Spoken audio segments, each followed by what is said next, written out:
কুল্লু নাফসিন যায়কাতুল মাউত, এই মাউত কিন্তু একদিন আমাদের দরবারে সকলের কাছে চলে আসবে। সকলের কাছে এই মাউত এসে বলবে, অমুকের বেটা অমুক, চল তোকে আজকে নিয়ে যাব। আপনি একটাবার চিন্তা করে দেখেন, যখন আপনি মৃত্যুবরণ করবেন তখন আপনাকে 1000 টাকার খাট থেকে নামায়া ফেলবে।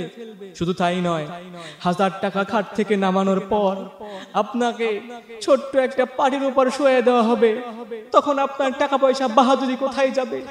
আজ আপনি টাকা দিয়ে মানুষকে অহংকার দেখাচ্ছেন, মানুষের উপর জুলুম চালাচ্ছেন, কিন্তু ওই টাকা কিন্তু ওই সারা জীবন আপনার জন্য থাকবে না।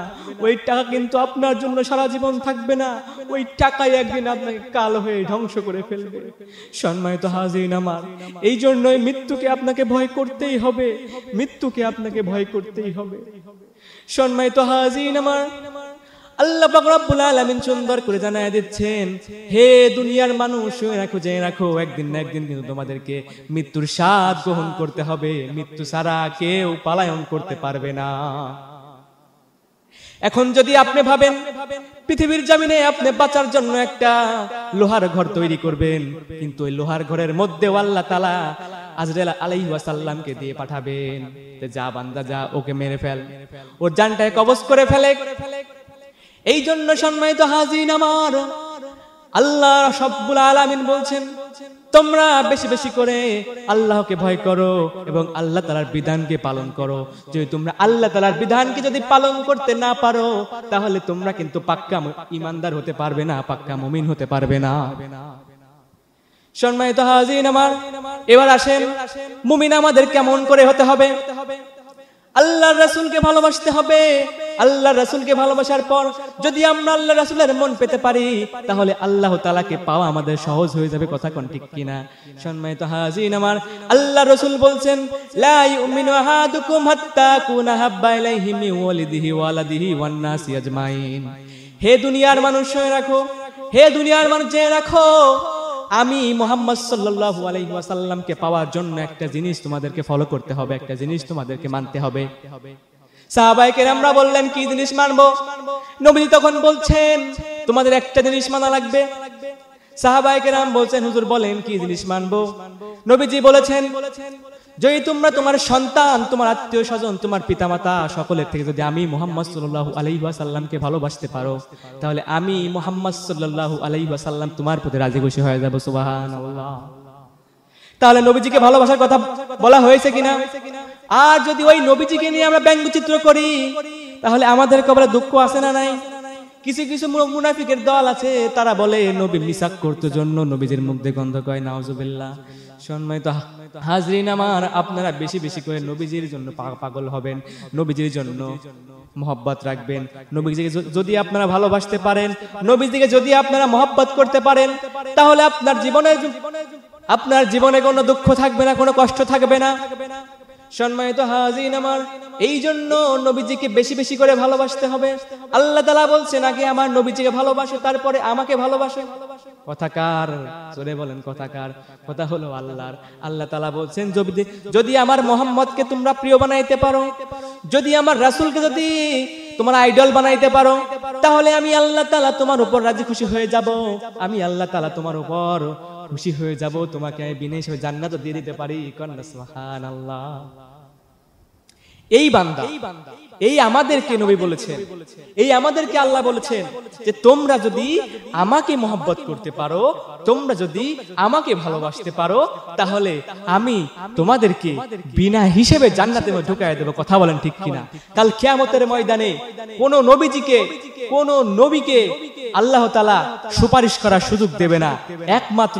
একমাত্র আমার আপনার নবী হযরত মুহাম্মদ সাল্লাল্লাহু আলাইহি ওয়াসাল্লামকে আল্লাহ তাআলা বলবেন, হে আমার প্রাণের বন্ধু, তুমি যাও, তোমার যাকে যাকে সুপারিশ করার ইচ্ছা হয়, যাকে যাকে তুমি জান্নাতে ঢুকাইতে চাও, তুমি তাদেরকে নিয়ে আমার আল্লাহর জান্নাতের মধ্যে ঢুকে যাও। কন্না মারহাবা। সম্মানিত হাজিরিন আমার, এবার নবীজি ডাক দিয়া বলবেন, ওগো আল্লাহ, আমি দুনিয়ার জমিনে থেকেছি, ইনসাফ নিয়ে কাজ করেছি গো আল্লাহ, এখন আমি বেইনসাফি কাজ কেমন করে করি? আমি একটা মাত্র উম্মত না ছাড়া আমি আল্লাহর জান্নাতের মধ্যে প্রবেশ করব না। সকল উম্মত যেদিন জান্নাতের মধ্যে যাবে, আমি নবীজি সেদিন সবাইকে নিয়ে জান্নাতে ঢুকবো, সুবহানাল্লাহ পড়েন। আর সেই নবীজিকে নিয়ে আজকে আমরা ব্যঙ্গচিত্র করি, আর ওই নবীজিকে নিয়ে আমরা খারাপ ভাষায় গালি দেই। এরকম লোক আছে না নাই?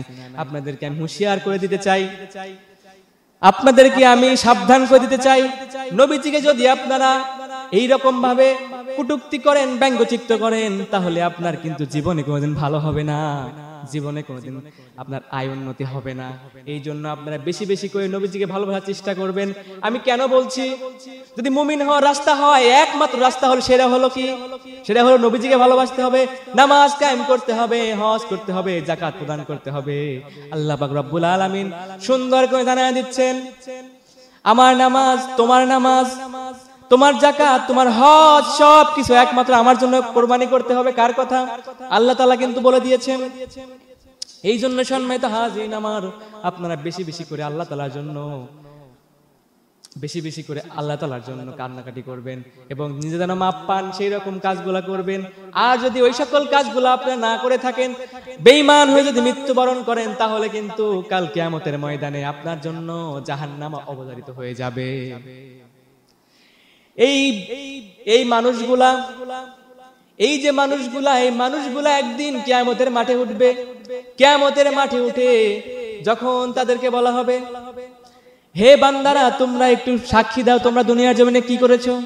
বদমাইশ ব্যক্তিগুলা বলবে, ওগো আল্লাহ, দুনিয়ার জমিনে আমি অনেক কাজ করেছি, অনেক ভালো কাজ করেছি, কিন্তু আল্লাহ তো জানে দুনিয়ার জমিনে ওই বান্দা কি করেছে। তখন আল্লাহ বলবে, খামোশ, তুমি মিথ্যা কথা বলছো, তোমার মধ্যে কোনো সত্যতা নাই, তুমি একটা মিথ্যাবাদী। তখন সঙ্গে সঙ্গে বলা হবে, ওগো আল্লাহ, আমি সত্যি কথাই বলছি। সঙ্গে সঙ্গে ওই বান্দার মুখ বন্ধ করে দেওয়া হবে, হাত বন্ধ করে দেওয়া হবে, পা বন্ধ করে দেওয়া হবে। সঙ্গে সঙ্গে সাক্ষী দেবে, হাত সাক্ষী দেবে, পা সাক্ষী দেবে, মুখ সাক্ষী দেবে। সকল সাক্ষী যখন দিয়ে দেবে, বান্দা অবাক হয়ে বলবে, ওগো আল্লাহ, এই সকল কাজ আমি তাও করি নাই। কত বড় গাদ্দার দেখেছেন? আল্লাহর সাথে তারা গাদ্দারি করবে, যেমন দুনিয়ার জমিনে গাদ্দারি করছে, ঠিক তেমনি আল্লাহর সাথে তারা গাদ্দারি করবে। এই বান্দারি, এই আল্লাহর বান্দাই, এই নবীর উম্মতে তারা গাদ্দারি করবে। কত বড় সাংঘাতিক কথা, চিন্তা করা যায়? চিন্তা করেছেন একবার? আল্লাহ আমাদেরকে সবাইকে বুঝার তৌফিক দান করুন। সবাই পড়ি আমিন।